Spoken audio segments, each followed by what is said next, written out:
In an earlier episode of the Daniel Idfresne Show, Noel Fichet and I talked about echo chambers, how social media fuels echo chambers and radicalization in America. In social media, you have your Twitter account, or you may have your Instagram account or Facebook account.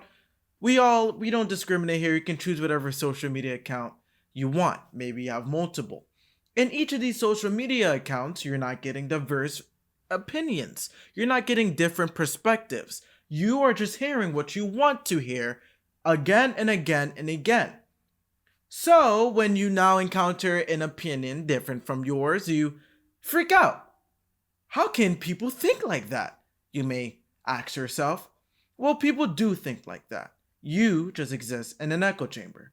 Another way this radicalization can happen is if you post something. You post a political opinion and your friends who have the same political opinions as you, like that post. And each time when you make a new post, maybe you post political opinion and it's similar to the political opinion you posted before, but you may not be getting as many likes now. So what do? You post a more daring political opinion. Next time you make a post and you tweet something, you make it more daring, something that more people will like. And as more people like that, you think, well, if I say this political opinion, if I express this view, more people will like that view. That is how social media facilitates radicalization. Well, radicalization can have real-world effects that can weigh on the collective mind. Radicalization is often limited to the individual, keeping the population safe from their bad ideas.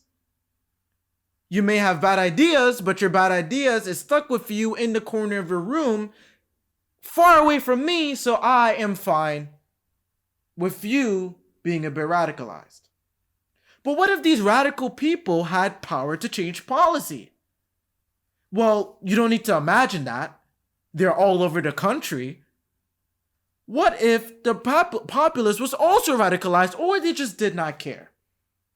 Again, that scenario is kind of hitting too close to home. We know it's a recipe for disaster. We've seen the disaster in the past year.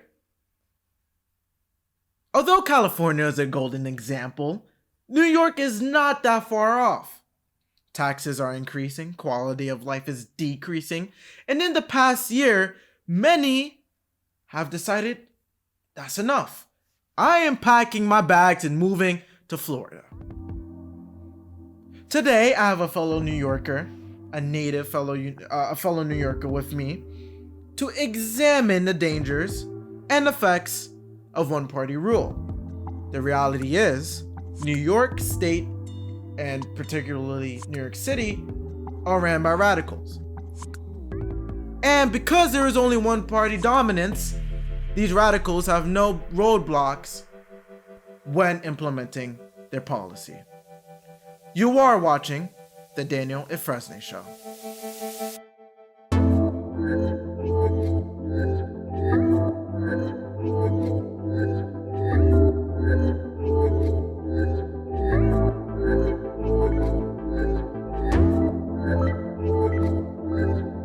Today, we have a millennial in Long Island, New York. He is a host of Empire State Conservative podcast and a contributor to Red Liberty Media. He is also big on gun rights and free speech. His name is Evan Ross. Evan, how are you? I'm great, Dan. Thanks for having me on the show. Well, thank you for joining us. Well, today we have a lot to talk about. Well, regarding one-party rule and radicalization, particularly in our state. But first, I have some questions for you. Are you down for some questions? I'm always down for questions. Let's do this. Cool. You have a podcast that goes by the name Empire State Conservative Podcast. Can you tell us about your podcast? So basically, our podcast started about 2018, right after the midterm elections. me and a group of my friends, that we saw that there was a lot of issues going on in New York. And we realized that if we were feeling that New York was being run in a terrible fashion, that high taxes and all these other issues, gun control, were ruining the state, there had to be other people feeling this way. We couldn't be the only ones. From the North Shore of Long Island, it's essentially a liberal echo chamber, which makes absolutely no sense because I grew up in a town where people have tons of money. So why would you vote for people that are going to raise your taxes? And so we started researching into this and figuring out why people are voting this way. Most people are uninformed, and other people do it as a form of virtue signaling. But essentially, we went, listen, this needs to be fixed. We don't want to leave. Our families are here. We don't want to pack up and move. So let's do something about it. So we started the Empire State Conservative Network, which we ran for about 3 years. We just downsized it a little bit because it became a little too expensive to run. So now we're just running our podcast and working with Red Liberty Media. But the goal is to fix New York. It's not to run away. That is a very powerful message. I was gonna ask you why stay here to fight back. Dude, can you elaborate on that a bit more? Because I understand many people may say, "Well, what's the point of fighting back?" New York State is on a decline. You just wait for it to crash and burn, and perhaps it can be resurrected later. Why stay in New York? All right, so this is twofold, right? So the first thing is that New York has crashed and burned before. All right, I'm old enough to remember when we had Governor Pataki, a Republican, as governor, and Rudy Giuliani, a Republican, as New York City mayor. Both of them helped this state immensely, okay? The way the cycle works in New York is the Democrats tank it, the Republicans fix it. Everyone forgets who fixed the state. They vote Democrat again, and it tanks. We are overdue for a Republican recycle to fix this state. Number two, you can't keep running because guess who else is running from the state? The liberals. So if you just keep running away, they're going to follow you, and eventually there's nowhere left to run. And if the country falls, guess what? There's nowhere left to run. America is extremely unique. If you look at the 20th century, anytime there is an immense crisis, who comes to save the day? America. We bailed out Britain.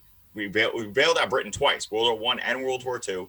This is what we do. We are the last bastion of freedom. And if we fall, there is no one to save us. So we have to fix this country one state at a time. That is a really good answer. I can't even add on to it because it is true, You are leaving New York State to head over to Texas or Florida, but your very liberal friend is also leaving New York State to go to Texas or Florida. And they're going to bring their bad policy, their bad voting habits with them because, as you said, they're uninformed. They use their voting as a method of virtue signaling. And so they're going to bring that bad policy with you. So you might as well turn back, stand your ground, and fight the bad policy where you currently live. That is a very good answer. What is the biggest issue facing America right now? What do you believe is what do you believe is a top priority for you and other conservatives to tackle, to take on? I mean, that's a loaded question, but I think honestly the biggest issue facing this country right now is fear. So over the last year, politicians on the mostly, let's just say the left, all right, because its majority of it is the left, and a few rhinos on the right, have used fear to basically dominate the American people, right? They told us the only way for us to survive coronavirus was to lock down, to destroy the economy, to stay inside your home, make sure you wear a mask until no one ever dies again. And this fear has built over the course of a year, up to the point where now you have people saying, oh, I don't care that the CDC said I don't have to wear a mask. I'm still going to wear one because I want to be safe. But you don't need to. But the fear has already been ingrained in their head for over a year. Fear is one of the most powerful motivators you can possibly have, which is why our slogan is don't let fear take your freedom. Because people using fear, the government will chip away your freedom until there is nothing left. It has been done countless times over the course of the 20th century. It's how Hitler came to power. It's how Stalin came to power. It's how Castro came to power, Pol Pot. All these people utilized fear. The Chinese Communist Party, it's the same thing. Mao Zedong used fear of people. Fear and free stuff. That's what they do. They tell you, you can't survive without the government. There are people trying to hold you down. I'm going to save you. And it never works. So fear is one of those great things that the government loves to use to take away our freedom, right? We did it with 9/11. 9/11 happened. They go, oh, you need to be terrified of plane hijackings. Yeah, rightly so. We don't want planes to be hijacked. But we're going to pass the Patriot Act, which is a blatant infringement on your rights. But don't worry, it's for your safety. You know who else said it's for your safety? And I don't like to use this because, bring up the Nazis and you automatically lose an argument. But the Nazis literally had a phrase say it's for your safety when they were loading people onto the cattle cars. I had family members die in the Holocaust. I'm not doing anything for my safety. I do other things for my safety that don't include the government doing things for me. That is a great answer. I was gonna bring up the safety point, but you beat me to it. Yes, you are right. When you're fearful, you need safety, but safety and freedom, they have an inverse relationship. The more safety you want, the less freedom you'll have. That is a great answer. Without further ado, let's get straight into the topic of the podcast. We are going to talk about the dangers of one-party rule. And the first thing that we need to explore is the elitist bubble within these liberal circles, right? Because you cannot have radicalization or you cannot have bad policy without you not being able to listen to the other side for some reason. And so we're going to talk about the elitist bubble first. Well, if there's any elitist bubble in New York State, it is the city very close to you, Evan. That is New York City, the city that I personally live in. So we have to talk about New York City in relation to the rest of the state. So what are the, I guess, how would you describe the ideology or the core tenets of what citygoers, the tenets of the ideology that citygoers believe in? So essentially what you have in New York City, which is not different from basically every other major city that's run by Democrats in the entire country. And it's a leftist ideology. It's a big government ideology. It's the government's going to give you everything. We're going to fix everything. And you don't have to worry. Just vote for us. We're going to make everyone equal. We're going to raise up all the minorities. We're going to make sure that the evil, racist white people don't do anything. And, we'll keep those terrible police out of your neighborhoods. And, everything's going to be perfect. Don't worry about it. The rich people, they're going to pay for everything. Well, let's get into some of those tenets really real quickly. Well, the first thing one of the things you talked about was the evil white male, and there's a growing conversation in the United States about critical race theory, which is personally I believe that, or personally I'm frankly annoyed by the right in a sense for simply zeroing in on critical race theory, because critical race theory is a school of criticism within a huger branch of philosophical thinking that we call critical theory, which may not necessarily be simply about race. It can be about gender. There's critical gender theory. There's queer theory. There's deconstructionism, deconstruction by Derrida and Foucault. So this does not end at critical race theory, but for the purposes of exploring this evil white male, why liberals believe that there's an evil white male.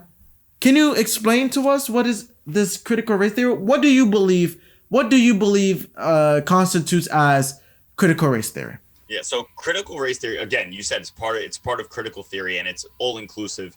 And so I work in education, and essentially what you do is they send you to these training seminars where they tell you that you have what's called implicit bias, and they tell you that it's not good or bad, but you need to be aware of it. And then they kind of slide in that your implicit bias is actually bad. So they'll tell you, oh, you might prefer male students, or you might prefer female students, but you should treat them all equally. Well, so there's two things there. There's two things there that I kind of want to go a bit deeper. So you first talk about how implicit bias, they say, well, it's neither good or bad, and then they use implicit bias they proceed to use implicit bias to bash you in the face about how evil you are. And it goes to show about how authoritarian this leftist ideology is, because a lot of the time what they really use is a multiculturalism. They use multiculturalism as a shield, and then they use their absolutist anti-Western theology, let's just call it what it is, religion, as the sword to accomplish what they really want to accomplish, which is the destruction of Western values and Western civilization in general. And so their use of implicit bias is one example of that. Yeah, 100%. And what they do is, so they'll break you into groups, right? And they'll be like, well, if your son falls, like, can you do things like a man or, like a girl? It's like, yeah, if I have a son and he falls and skins his knee, I'm going to pick him up, go, be a man, let's walk it off, I'll get you a Band-Aid. I'm going to say that. And I said to one of the guys who I actually work with, and I'm like, you wouldn't say that? He goes, no, I wouldn't say that. I'm like, get out of here, dude. You're going to race off people. The whole thing is to deconstruct society. You said it. It's to say that the society that we have built is wrong because it has implicit bias, because women have specific traits that make them better at certain things. That's not sexist. It's true. Men have certain traits that make them better at certain things. You know who opens the drawers in my apartment? I do, not my fiance. You know who decorated the apartment? She did, not me. Because the room I decorated is covered with posters and flags, and it looks like an 8-year-old decorated it. Because I can't do that.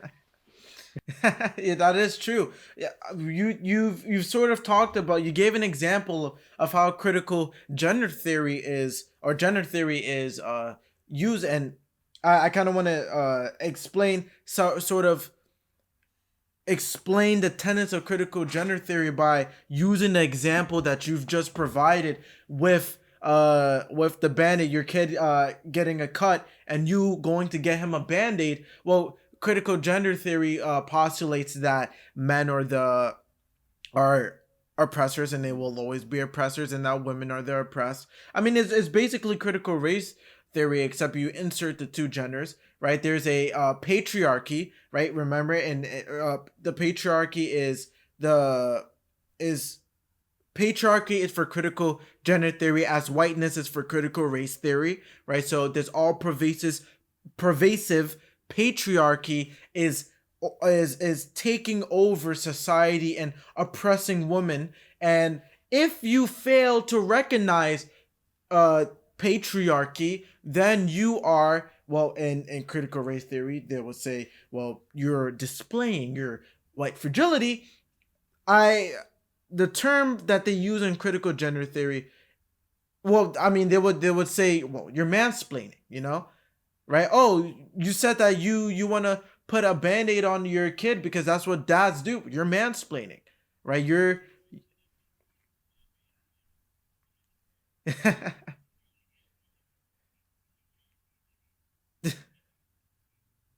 that's that. I mean, well, saying that is part of why we're speaking here today. I mean, ultimately, if you want the proponents of gender theory or critical theory in general to stop preaching about their theology, then you have to fire back. And if that means saying stop women-splaining, mansplaining to me, then that is what needs to be done. So let's get back to the ideologies, that very elitist liberal bubbles, especially in New York City, considering they have extreme political potency in New York State, have.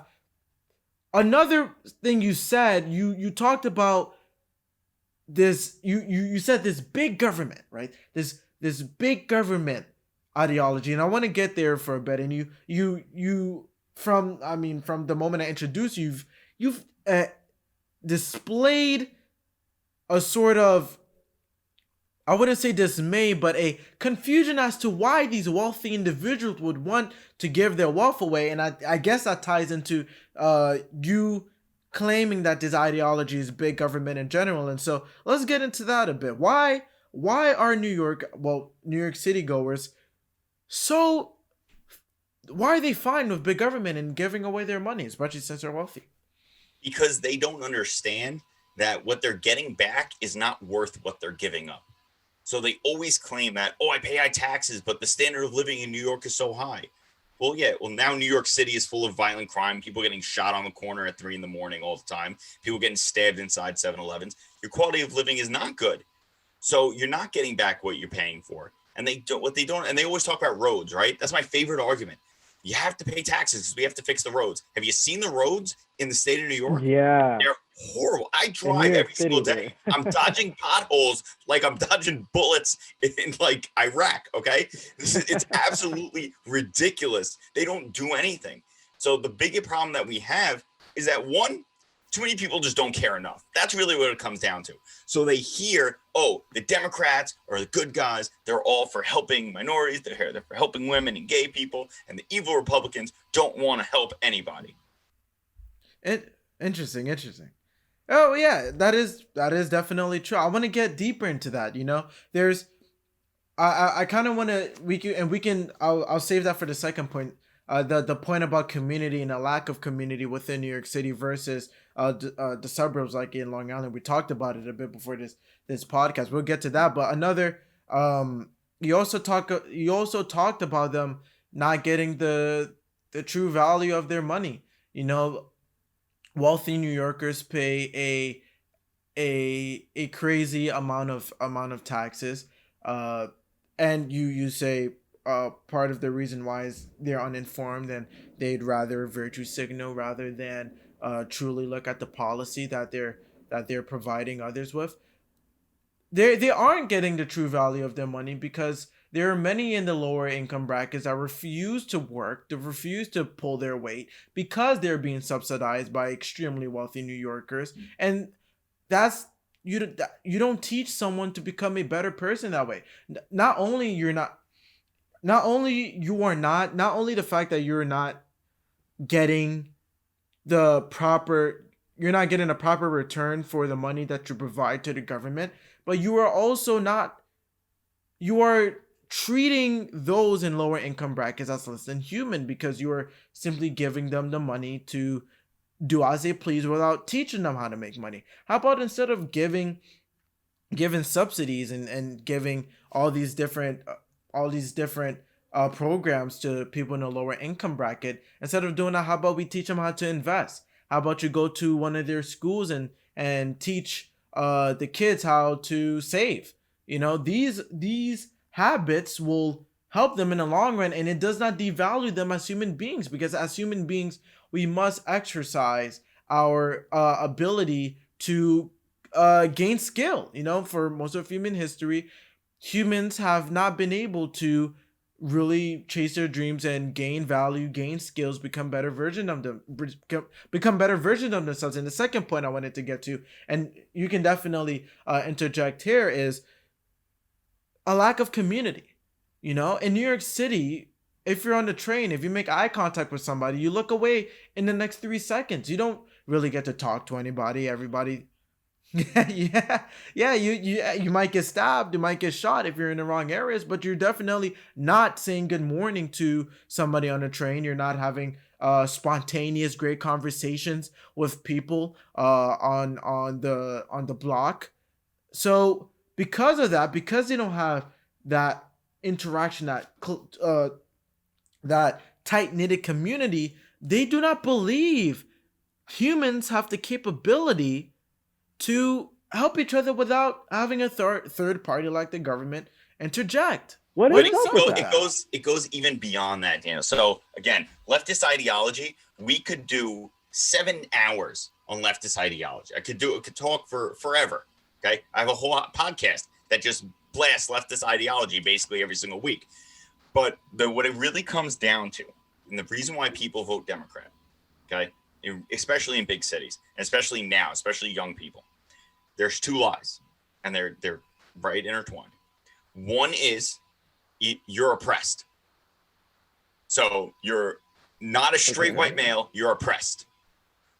The other one is other people are oppressed, and if you support the Democrats, they will make sure these people are not oppressed. And the lies go hand in hand. So what happens is you have people who are uneducated, who don't know how to think critically. They don't either have the time or the want to research anything. or completely ignorant of history or the entire history of the Democrat Party and don't understand the Democrat Party, since the civil rights movement, right, since the creation of the Great Society program, have done everything they can to destroy minority families and destroy minority communities and replace their family unit with big government. Because before civil rights, the black family in America was the most successful family unit in the country. They had the lowest divorce rate. Their divorce rate was way lower than white Americans. But the second you gave an incentive, free money, if you don't have a dad in the home, boom, you crushed it. Now who's your provider? It's not the father, it's the government. So now you're dependent on the government, right? How do you get more money from the government? By voting for more Democrats.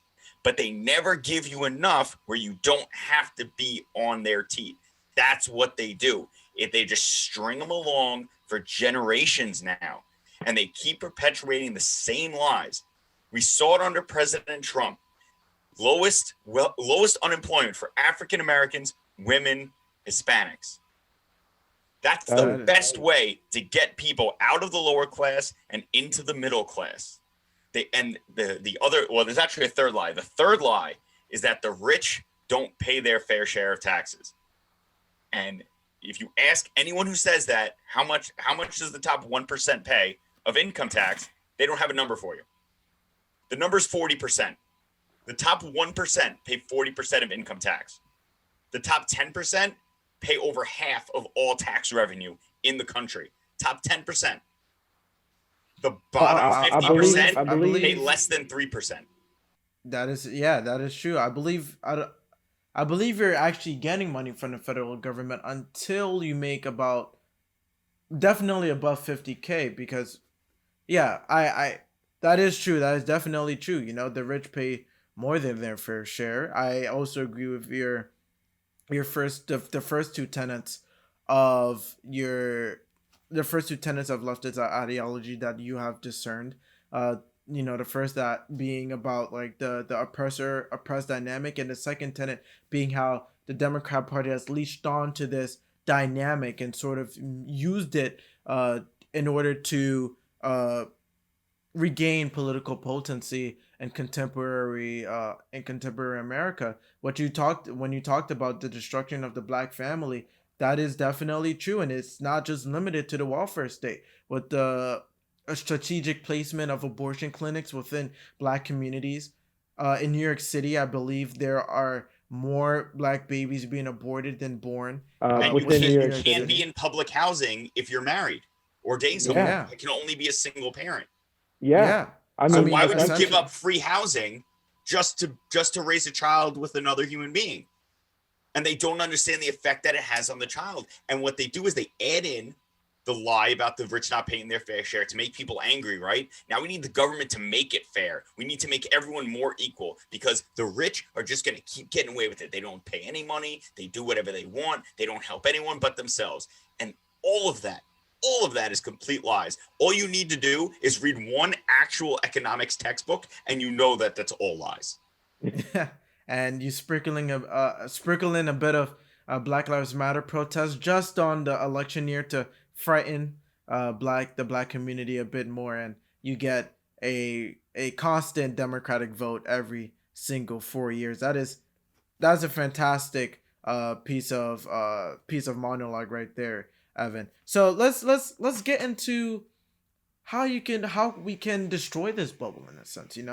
How can upstate New York and Long Island regain political potency?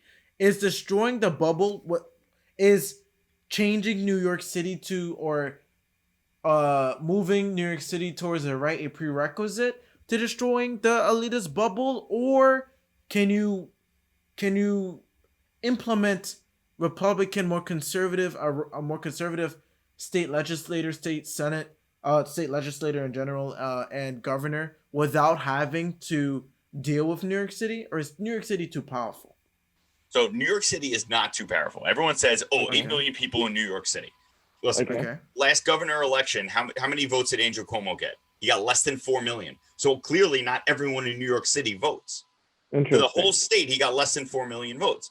before the mass exodus, we had about almost 4 million gun owners in New York State. You don't like the SAFE Act? Every single gun owner goes out, votes against Andrew Cuomo. Boom, he's gone. That's just gun owners. Yeah. You win in a landslide. The problem is when you live in an echo chamber, even if you don't agree with what they're saying, you start to believe the lies. So what everyone tells you, it's a Democrat state, there are no Republicans in New York. Well, it's a lie, because for 10 years before the last midterms, the Republicans had control of the state government besides the governor. Almost every county was red except for in the lower New York. So it's a lie that there are no Republicans in New York. Yes, New York City is very blue, but it's turning more red every single day. First of all, Staten Island is completely red. Queens is turning more red every single day. You have great people like Vicky Palladino there who are running for city council, who are doing amazing things in terms of community outreach. She's in her office every single day talking to people. And these are the things that we need to do. You have great people like Curtis Sliwa running for New York City mayor. I think Pepitone's still running. But the problem that you have is that so many people on the news just hear Democrat, Democrat, Democrat, Democrat. You hear in every single newspaper, Democrats, Democrats, Democrats, Democrats. Oh, you almost felt defeated. Yeah, it leads you to believe that no one else is there. Again, the other reason why we started our podcast, because we're like, I had no idea how many Republicans were even just on Long Island. Almost the entire town of Oyster Bay is Republican. Nassau County is turning red. People don't know that they're there because you get caught in that echo chamber and you're told that your people don't exist. Interesting. So you say high turnout is a prerequisite to turning New York State red, and you've even included the fact that there are things being done within New York City to potentially turn the city red in the future. I mean, if you see the amount of people who voted for Trump in New York City, it's increased, I believe, by 4%. I think it was from 18% to 24%. A lot of that is the Hispanic and the Asian American community, because that's where a lot of the outreach is being done. Because what people don't understand is that most immigrant groups have conservative values. The Hispanic community, I talk about this with my co-host Gabe all the time. The Hispanic community, they should all be conservatives. They should all be voting Republican. The only reason why they vote Democrat is because they're told they're going to get free stuff. Oh, don't worry, the Democrats are going to help you out. They're going to make sure you're able to stay here. They're going to make sure they're going to give you free welfare money so you can, you don't have to work so hard. And that's why they voted. But Hispanics don't like abortion. Even in the black community is extremely religious. Religious people don't vote for late-term abortion. That is true. But again, once you add in the fact that, a lot of them are uninformed and, they're getting free stuff, they don't do the research in order to figure out what exactly the Democratic platform is. So that is true. So let's talk about specifics here. Let's get into some specific bad policy we've seen our governor and my mayor the bad policy they have implemented during their tenure. Let's first talk about anti-racism in schools. I mean, we talked a bit about critical theory. We mostly talked about a bit more about critical gender theory more than critical race theory. But one bad policy, I mean, the New York City chancellor talked about, or the new one, a potential new one is talking about how critical race theory is essential for, or is the truth. Let's talk about anti-racism in schools. What is going on there? So essentially what they're doing is they're trying to make it seem like nothing is fair. So if you are born black, you have an inherent disadvantage in society because there are people that don't like you simply because you're black.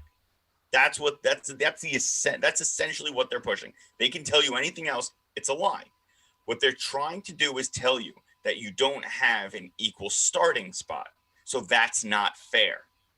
What they don't understand is that's the way the world works. It has nothing to do with race. It has nothing to do with gender. It has everything to do with what your family did before you were born. Yeah, definitely. I mean, you said it pretty well. You know, is way more pernicious. Critical race theory and what they're preaching is way more pernicious. Is worse than what you said. Like, you know, oh, like I as a black person is born at a different starting place for somebody else, therefore it's fair. They're not saying that because of you know, the realities of socioeconomic status. Perhaps one person may not be smarter than another. Perhaps one person may be physically stronger than another. They're not saying it's because of that. They're saying it's because of your immutable characteristic, your race. And despite the obvious fact that for half a century now, it is illegal for the country to discriminate based on race, and that's very pernicious. Like I remember reading Thomas Sowell, Intellectuals in Society, and he says that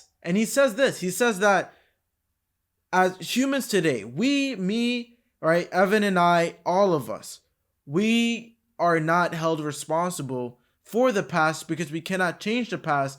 Thus, we are not responsible for redistributing wealth or anything that resembles wealth or power or anything like that to somebody else who's disadvantaged, because we are disconnected. We are not part of the story of disadvantaging other people, right? And so by telling children and telling these kids who are in school that they're inherently that they can't make any progress in a country because of their skin color, they're essentially, that is a prerequisite to transfer power. And that's what critical race theory is. Critical race theory is essentially a power grab. Critical race theory combined with the Democrat Party is essentially a power grab, and they're using CRT in order to redistribute not only wealth but power as we know it. Not only taxes are going to be changed, our whole culture, our whole way of life, our epistemology, right? They're teaching in math class that objective math is racist. This is be racist though. Arithmetic was invented by brown people. The Arabs created math. But if you read Thomas Sowell, you understand that inequality of representation does not mean evidence of racism. And you can't just make people equal, because guess what? Daniel, you and I, we're equal in the eyes of the law, thanks to the U.S. Constitution, but we're not equal. Do we have the same IQ? Do we have the same athletic ability? Do we have the same strength ability? No. Yeah. We're not actually the same. Every single person is different. This is the problem. And they want to tell you that it's because of the color of your skin, and it's a lie. They want to make it, oh, if you have minority students, you have to make sure you recognize their struggle. And no, they're there. What your schooling is supposed to do is to make you into a productive citizen. I'm supposed to make you into a critical thinker, which is what the opposite of what critical race theory does, because it teaches you just accept what we're giving you. And you're supposed to learn about how society functions so you can function in society. It's not for everyone to sit in a circle and celebrate different cultures. It's not, yes, you should celebrate your culture. Everyone should be proud of where they come from. I'm very proud of my heritage. Daniel, you should be very proud of yours. But that's not what school is designed to do. That's kindergarten. Once you get to high school, you're preparing to be a functioning member of society. Stop telling these kids they can't do it simply because someone else has the boot on their neck. And guess what? The person with the boot on their neck is always a Democrat, because all these cities that have massive poverty and massive welfare, they're all run by Democrats. Not one of those cities is run by a Republican. So if there is systemic racism, right? If there are white people keeping black people down, the Democrats are the ones doing it. Interesting. What you talked about schools, how they're all about multiculturalism and this and that and celebrating different cultures and things like that. I'd even go far enough to contend that critical race theory isn't even about celebrating different cultures. They use that as a mask. They use multiculturalism. Oh, we have to embrace this and that and this. That is the cover. Once you fall for the cover, then they hit you with Western civilization is bad. Objective truth is bad, right? You know, for all the talk about, you know, a party missing reality on CNN, it says a lot when a different party is accepting a philosophy that argues that reality, the way we perceive reality, is a power grab. Again, like I was saying, the fact that they say math being objective is racist is not just whatever, right? Over here in the West, we have developed specific epistemology, right?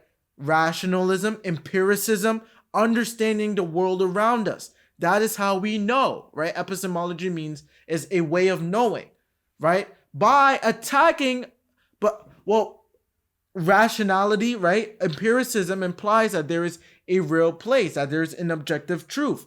By attacking math as racist, they're actually attacking our epistemology. Our epistemology is a part of our culture. So they say, well, we just want to know different ways of knowing math.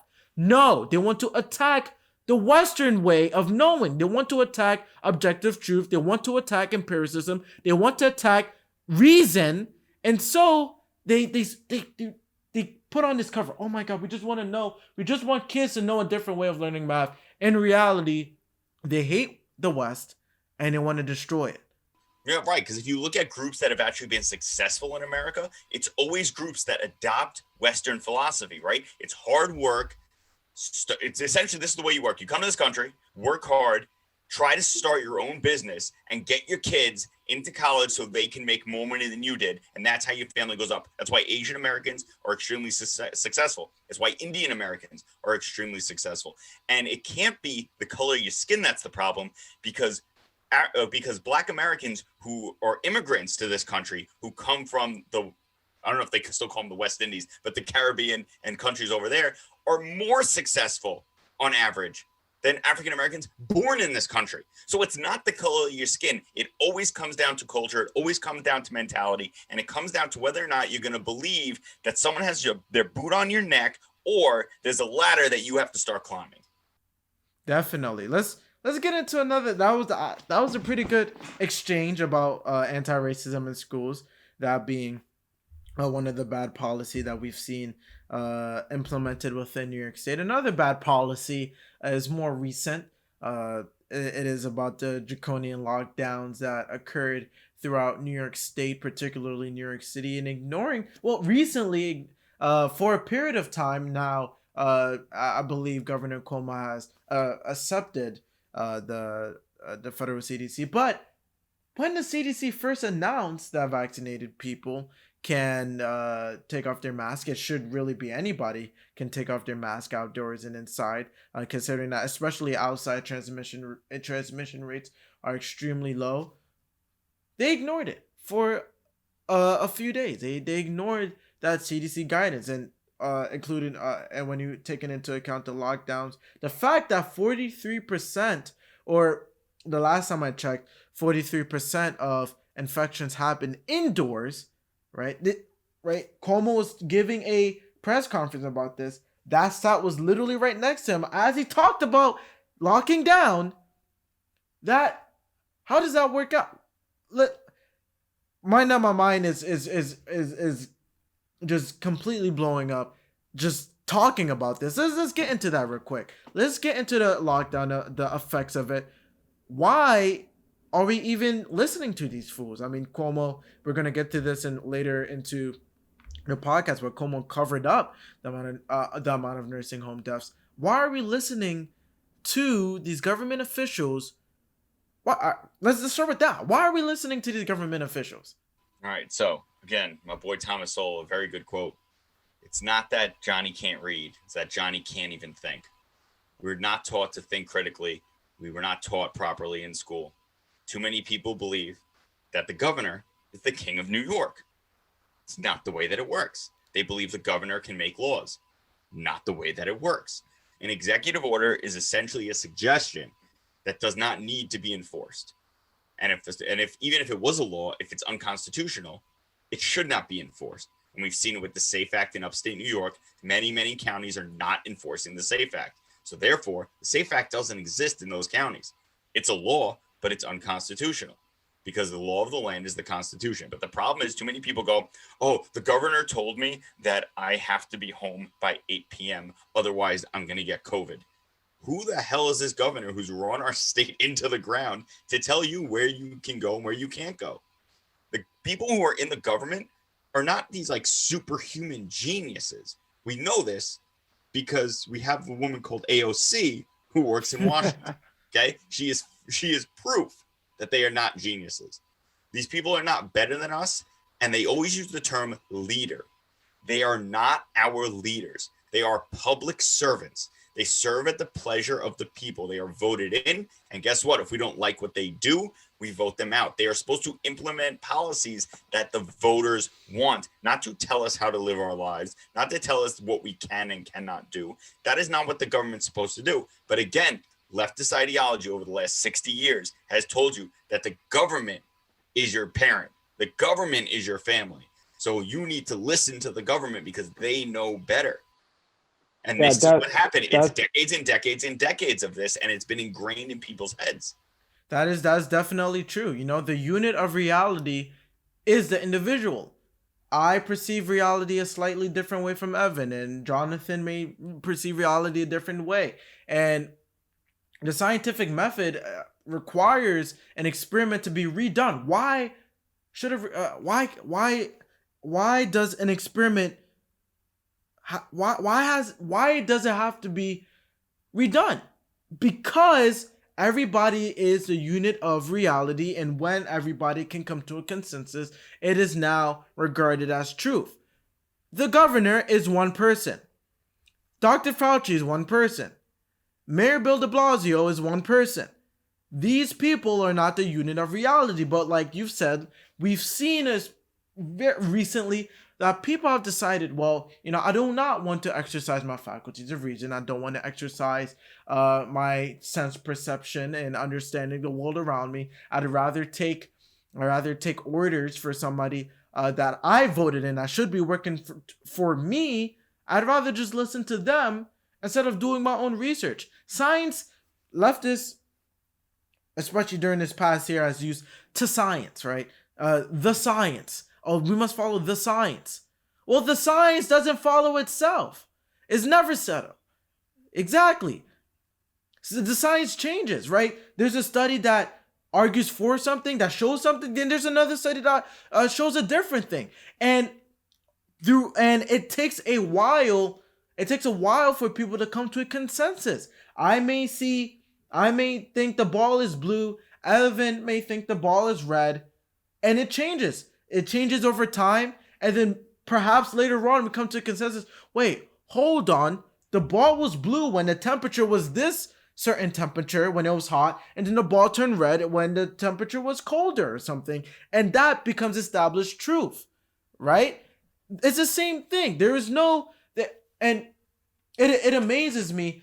It's sort of this leftist relation to the science is sort of religious in a way, you know. It's absolutist like God, you know. But Daniel, they only use science when it fits their narrative. So of course, when Texas reopened, right, they go, oh, everyone in Texas is gonna die. Now we see, based on the science, right? Science, it's an experimentation. They took the masks off. They're fine. They had 0 COVID deaths the other day. They're doing great. Before, in the beginning of the pandemic, the science said you don't need to wear a mask. First of all, surgical masks have been around for like over 100 years. You tell me they didn't know whether or not the surgical mask was going to help me and you keep COVID off the streets? That's pure nonsense. They did it because it now allowed them to divide people. They said, if you wear a mask, you're a patriot. Anyone who doesn't wear a mask wants you dead. Well, ultimately, the science is now we know. After the responses of certain liberals after President Joe Biden, after he releases the new CDC guidelines, a lot of them said, you know, I'm not going to take off the mask so I do not look like a Republican. Yeah. I mean, the science didn't matter. It was just a virtualing tool. And science doesn't matter. Science doesn't matter if you're talking about boys and girls, because that doesn't matter. That's feeling. Science doesn't matter in that situation. Right. Well, ultimately, it's all about when they want to use it. It's always, they use it And they always thought the science is settled. Like science is one person sitting in a tower who controls all of science and it never changes. Well, The scientific yeah, community is full of people trying to disprove other people. That's what science is. You are constantly trying to disprove what people are telling you is reality. Yeah, and if it can't be disproven, we take it as truth. That is true. You know, these are the same people who say that, you know, science is the product of the white man and we must deconstruct the objective truths we find from science in order to, and replace that with an epistemology of narratives, storytelling, you know? And so it's always funny to me when people like that who adopt anti-realist philosophy try to bring in science into try to bring science into the debate. Let's talk about an effect of one party rule, and that is corruption. Bad policy is definitely an effect of one party rule when there is nobody there to pull your head from the clouds. You can end up flying away pretty far. Another effect of one party rule is corruption, right? So let's talk about the mechanisms allowing for corruption. If let's take corruption in its grand scheme. Let's talk about how corruption occurs, what starts corruption, and then we can narrow it into what we see on the ground in reality in New York State.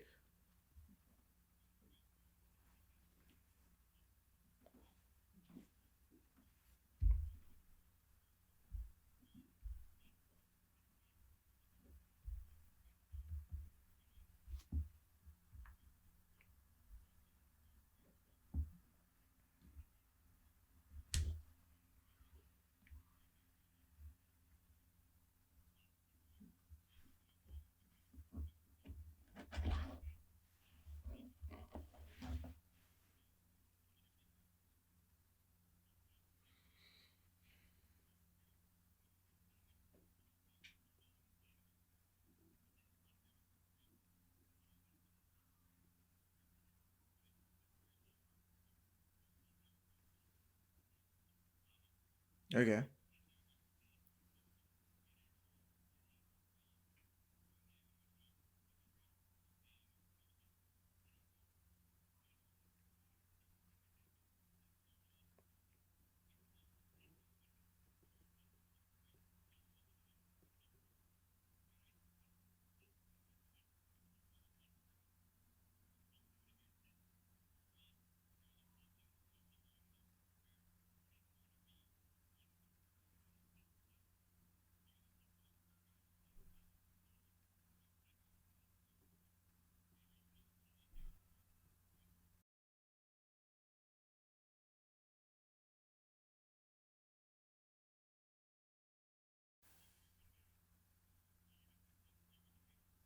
That is true. That is true.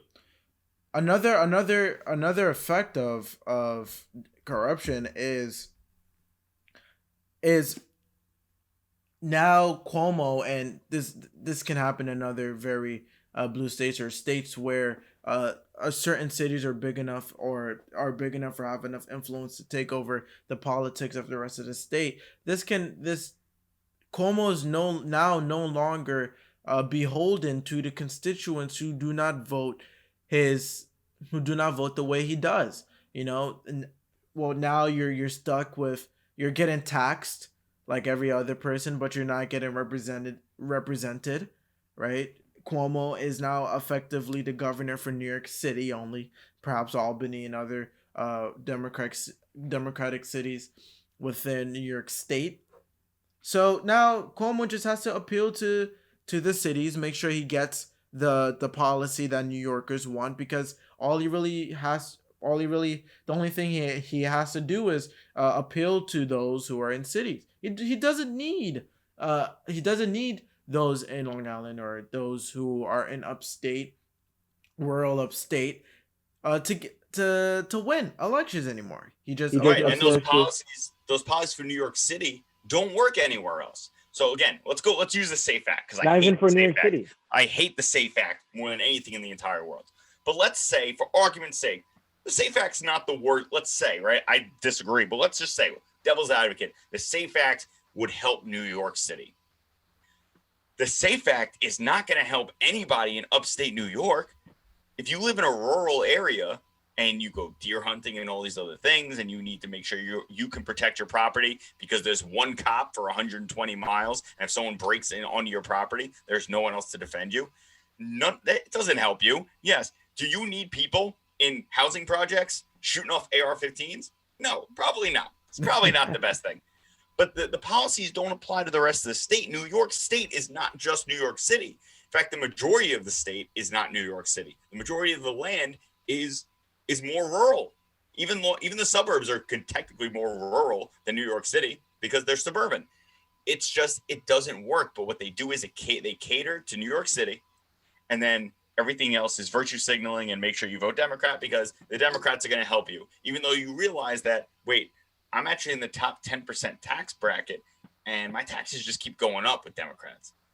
And then they wonder why the taxes are going up, and they don't equate it to the fact that they're voting for Democrats. Yeah, they just move on to another state and then vote for policies that increase the taxes there. So let's get into specific examples of corruption. The most infamous being the Cuomo nursing home cover-up.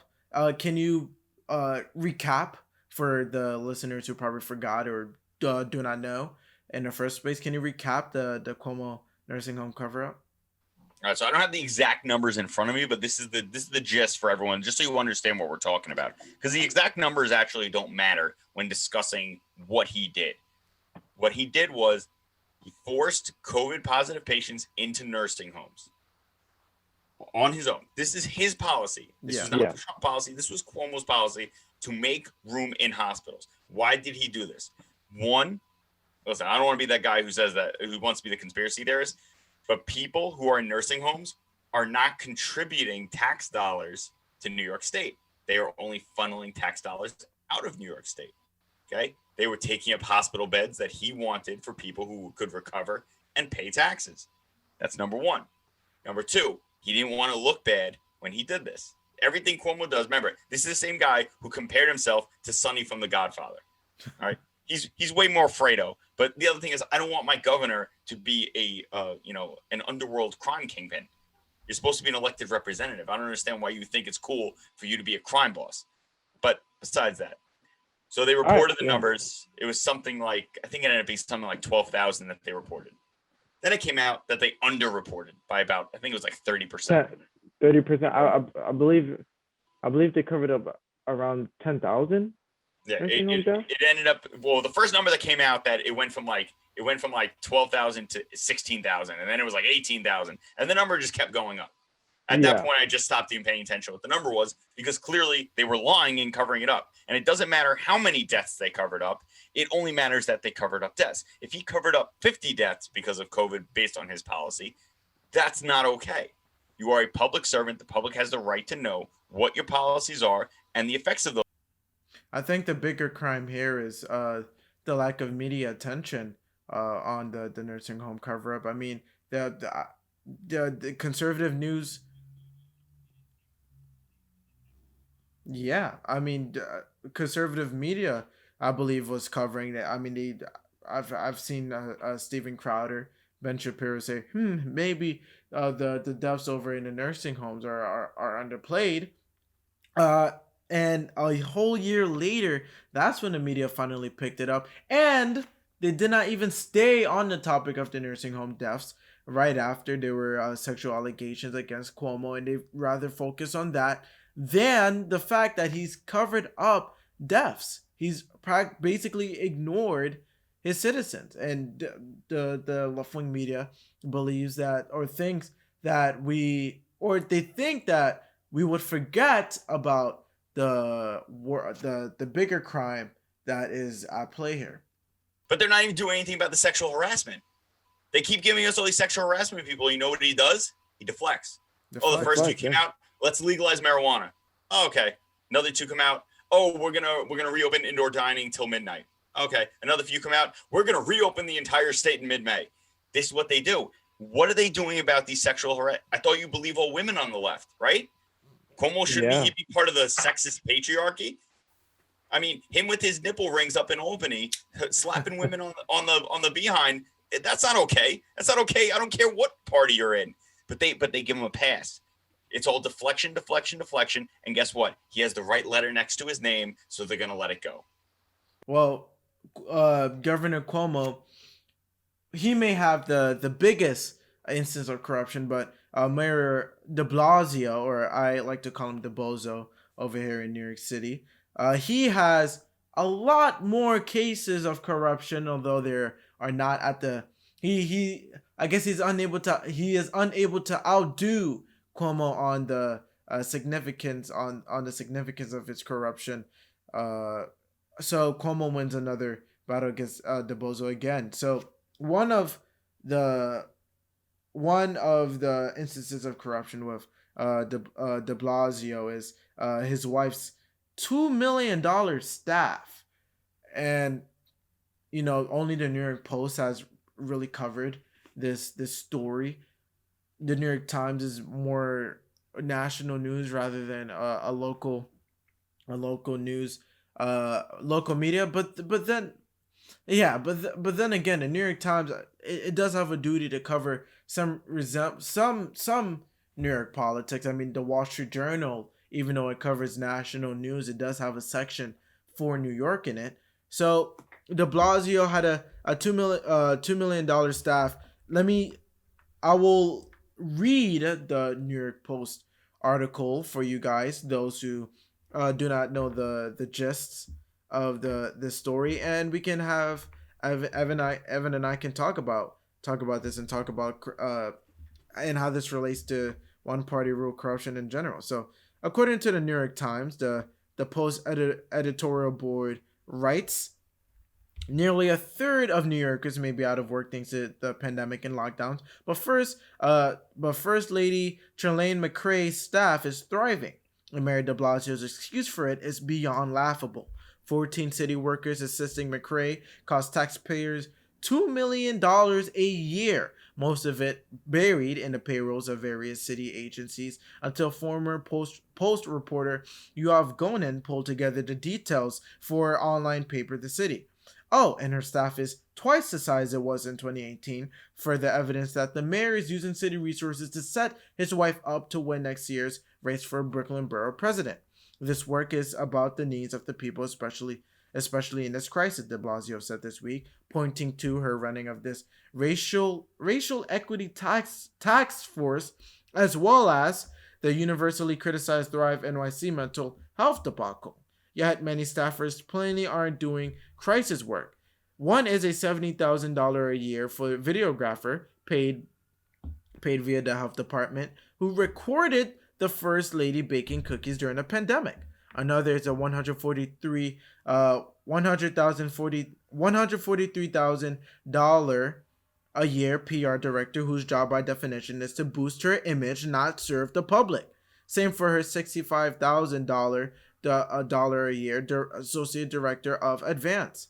Taxpayers may get some value from others on her staff, like the special assistant from the mayor's office who makes more than $100,000 a year, and the executive program specialist from the Department of Social Services. After all, somebody has to actually supervise the programs McCray is not normally in charge of.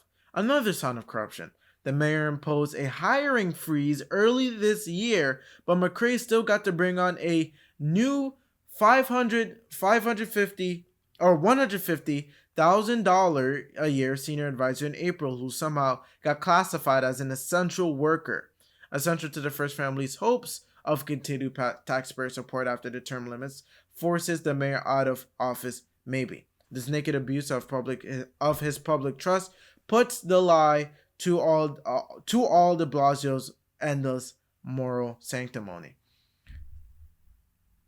What do you think of that, Evan? I mean, for me, it's not really surprising. Again, like you said, a lot of people are uninformed, so they will not know of the story in the first place. Well, luckily for us, we do have term limits, and we are having a new mayor sooner or later, though the candidates do not look pretty good either. But what do you think of this? All right, so in order to understand the intense level of corruption and the reason for the corruption of Bill de Blasio, you have to understand who Bill de Blasio is. Bill de Blasio is a lifelong communist. This is someone who has said that he would rather basically confiscate all private property and rezone it how the government sees fit. So he wants the government in charge of all property in New York City. So everything he's doing is exactly what every socialist dictator has done in every socialist country. They make sure everyone else is kind of hurting, right? Oh, hiring freeze, we can't hire anyone. But you know what? Oh no, my family needs stuff. My wife needs a staff. That is true. His wife's not an elected official. I never understood why the mayor's wife does anything but stand beside the mayor during photo ops. She's his wife. Do I ask my principal's wife what I should do in the classroom? No, I ask the principal. That's his job. Being the wife of a politician is not a job. I never understood that. The fact that taxpayer dollars are going to her staff, someone who's not an elected official, is absolutely disgusting. The fact that you don't have Democrats, Republicans, everybody standing outside Gracie Mansion demanding that all these people be fired and that he resign is absolutely ridiculous. They are stealing your money and giving it to people for something that does not give back to the city. His job is to serve the city. Her job is not to serve the city. Her job, you said it, is to get prepared to run for Brooklyn Borough president. That's not serving the city. She's not elected. This is an extreme abuse and extreme misuse of tax dollars. Yeah. Well, like what you said before, this is what happened with socialist dictatorships. The government is not a medium, is not a disinterested medium in which policy is implemented. These are human beings. They have their own interests, and they will serve their interests as long as they're in power. And this is a clear example as such. De Blasio is a communist, and he's ready to redistribute wealth until he's the person in power, and he refuses to distribute his power and his wealth. Well, this is not the only instance of corruption from de Blasio. De Blasio's wife has, in a New York Post editorial, editorial that I just read, they talked about Thrive NYC, which was supposed to be a mental health program. Apparently, de Blasio's wife, who was supposed to run Thrive NYC, there is $850 million that goes into Thrive NYC, but it is unaccounted for. In Daily Mail, Chris Pleasance reports de Blasio's wife, McCrae, cannot explain where $850 million given to the mental health program she champions has gone, according to reports. In the 3 years it has been running, organizers at Thrive NYC have largely failed to keep records of the initiative's achievements, and data that have been collected shows it lagging well behind targets. Despite that, the program has been granted an even bigger budget going forward and is now on track to spend $1 billion over 5 years. The data comes from a political report that showed those running the scheme have largely failed to measure its impact or keep track of spending. Thrive said, we don't even need to go further in this. This is just blatantly, I don't need to read the whole article because and I don't really need to explain because it's a clear-cut case, just like the case before.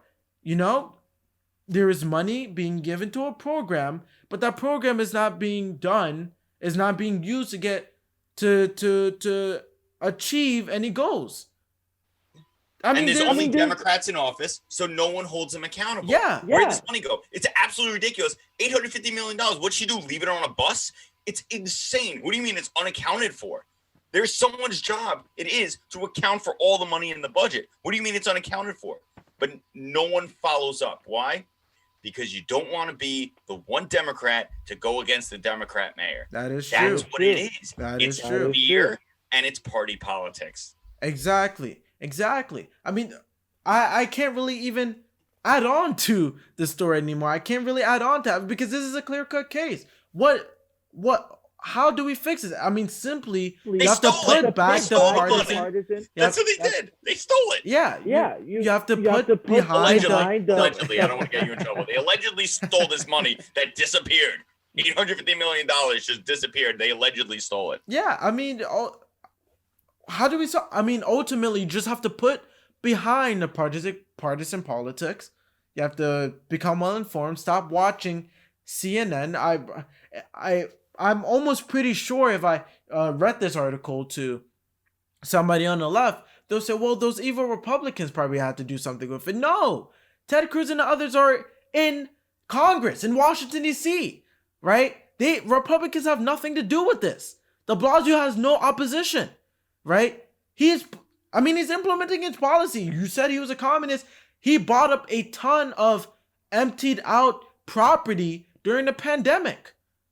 There was no roadblocks. Daniel, this is what Democrats do. All they do is blame everybody else. It's not Democrat policies that fail. It's Republicans' fault. I was speaking to someone I work with, and I go, you understand New York State is broke before the pandemic. Oh, well, that's because they give money to red states to fund their welfare. No. There are Democrats in Albany who admit that New York State is broke due to social welfare program spending in New York State. That's why the state's broke. The policies of Democrats fail every single time because they don't understand that it's not their money. It's our money, and there's never going to be enough of it until they take all of it. And guess what's going to happen then? There's still not going to be enough because what they're going to give back to us is crumbs, and they're going to take the rest, and they're going to cut and run. That is definitely true. The last instance of corruption that I have is de Blasio painting a Black Lives Matter mural in front of Trump Tower, I believe, without a permit to do so, and having police officers guarded. And so we can get a bit into where conservatives stand with police at this point, if they're going to be behind, or if they're going to stand in front of, they stand in front of and do the bidding of corrupt politicians. How do we deal with that? What is our stance with police? Because obviously we have to protect the institution, right?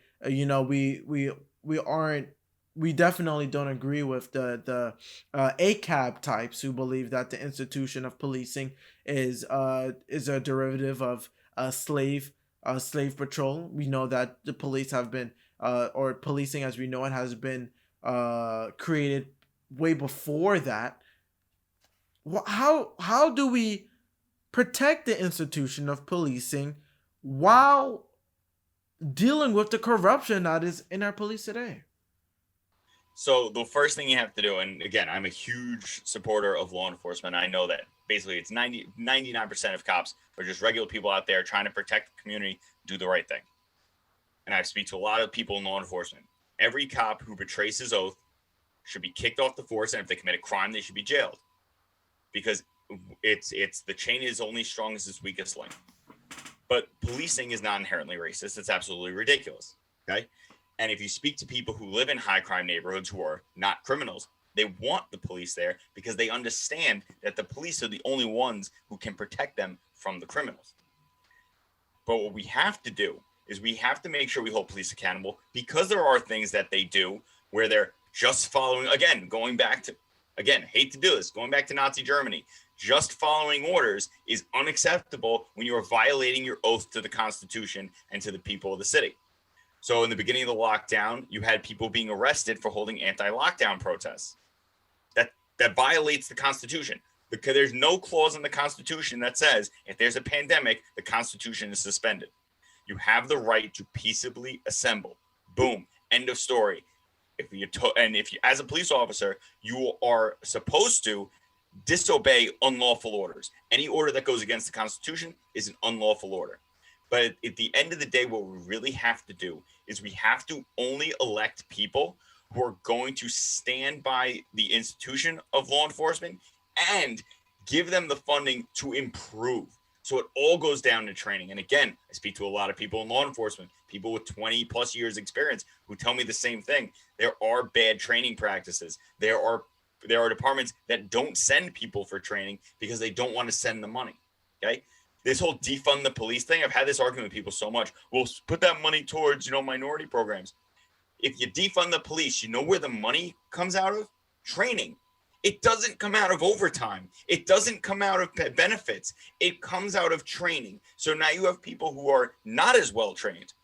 Give people more hands-on training. Give people more verbal training, de-escalation training. Give people better tools. Give them tasers. Give them other things. Have more cops. Because if I have 4 cops, I don't have to fight you on the ground. 2 guys are going to grab you and we can put you in the squad car without anyone having to try to pull a weapon. These are the things that have to be done to make cities safer and to make policing safer. But once again, there is no excuse for I was just doing my job, because that escalates, and we're seeing that escalating, and we're seeing, and I'm going to plug myself real quick. If you listen to the last episode of the Empire State Conservatives podcast, we talked about this with the military, where the head of Space Force was fired for talking about Marxism rising in the military. Because if Marxism rises in the military, guess who Marxists are loyal to? The government, not the people. And it's supposed to be the military and the police. Their duty is to uphold the Constitution, and their duty is to protect the people. If you have people in there who their duty is to the government, you're done. That is true. So you've sort of hit the nail on the head there. So before we end today's podcast, I kind of want to talk about the future. And so, as I mentioned before, New York City right now, we are going through an election, a new mayoral election. We will have a new mayor by the end of this year. Have you been catching up with New York City politics? And if so, what mayoral candidate do you think will help lead New York City back to a more moderate place? It doesn't have to become conservative, but just more sensible, back to a more center left, probably centrist place. Will probably be is 100 times better than the place we are now. Yeah, I mean, you can't get more left than basically a socialist utopia, which means full of crime, full of drugs, and full of poverty. That's what a socialist utopia is, because every socialist nation ends up being that. Once again, I told you before the podcast, I actually had shoulder surgery this year. That combined with schooling and some family stuff, I haven't kept up that much on New York City politics in terms of the mayoral race, because one, I don't live in New York City, thank God, but I do know people who are involved in New York City politics. Again, I told you, Vicky Palatino is a very good friend of mine. She's running for city council. So again, if you are in her district in Whitestone, make sure you vote Vicky Palatino for New York City Council. But basically anyone but Andrew Yang right now. That's really what I'm talking about to people. You have the African-American guy who's a former cop. I'm sorry, I forgot his name. I haven't read about him in months. Yes. At least he'll be tough on crime, right? I don't like Democrats, but at least he'll be tough on crime, and that will help the city. Curtis Lewa, I know he'll be tough on crime. This guy started the Guardian Angels. Not going to be soft on crime. Basically, you have to do your research, man. Anyone promising you free stuff, anyone telling you that people under the age of 18 should be voting, when we all know that your brain, it doesn't stop developing until you're 25, and 16, 17-year-olds are inherently stupid. They are. I was dumb when I was 16. I was really stupid. I'm a smart guy. I did really dumb things. I dated really terrible girls, and I did a lot of really dumb things when I was 16, 17 years old, okay? You're not mature enough to do that. Anyone who tells you that non-citizens have the right to vote in our elections, do not vote for them. It's basically what I'm telling you. Do your research, but do not vote for Andrew Yang. Andrew Yang is the worst person you could vote for. As a 17-year-old myself, I can attest to that. Let's talk about breaking the bubble a bit. The Supreme Court has picked up a Second Amendment rights case. I remember talking to one of my friends as we were walking, and he said, well, all you really need is just a glimmer of hope, something that will crack the surface a bit, and that would allow people to get into a deep dive into something new. I mean, for example, you may have watched one YouTube video of Jordan Peterson, and now you're listening to Michael Knowles, and you're watching John Stossel, and you're watching the Hoover Institution. You're checking out Thomas Sowell's interview with Peter Robinson, right? That one Jordan Peterson video was enough to lead you down a rabbit hole, right? It opened up, the door creaked a bit, the door creaked open a bit, and then you open it up. Can that Second Amendment case do the same for New Yorkers? Oh, absolutely. And I want to touch on it really quick, because what you're talking about is the ability to create critical thinkers. So if you have the ability, and again, echo chambers create groupthink, it creates this violent reaction to anyone telling you that what you believe is wrong. It's cognitive dissonance, right? If you tell me, right, police are hunting black men in the streets, and I go, actually, they're not. And actually, more white men are killed by police every year, and more unarmed white men are killed than unarmed black men. But if you've been told, oh my God, no, it's not that way, you're lying. You're going to assume I'm lying. The people become violent and angry. But if you're able to get past that section, right? When I was in high school, again, I was stupid. I was dumb. I thought the government was great. I thought they knew what they were doing. It was going to be amazing. Wrong. I was very dumb. Okay. But I read and I learned, and I was able to accept what I believed to be true wasn't, because I was presented with facts, and I saw those facts were backed up, and I researched and I understood that what I believed before was wrong. You have to be able to accept that you were wrong, and the Supreme Court has to accept that people making these gun laws are wrong, and we've seen it already once, right? The warrantless searches of the warrantless seizures of guns during welfare checks was deemed unconstitutional, 9-0. 9-0. Absolutely unbelievable that these four leftists on the Supreme Court all said that it was that gun seizures, right? It wasn't just warrantless seizures, gun seizures. Okay? Yeah. You cannot seize a gun without a warrant. Oh my God, absolutely unbelievable. All you need is a crack, right? So we have the NYSERPA case versus the city of New York. Okay? If you can win that, it chips away at the SAFE Act. And all these cases coming up the pipeline from groups like Gun Owners of America, from Firearms Policy Coalition, all of them will now be able to say, well, look at last month, right? We have a constitutional right to keep and bear arms in order to maintain a free state. It's written in English. It's not about hunting. It's not even about target shooting. It's not about any of that stuff.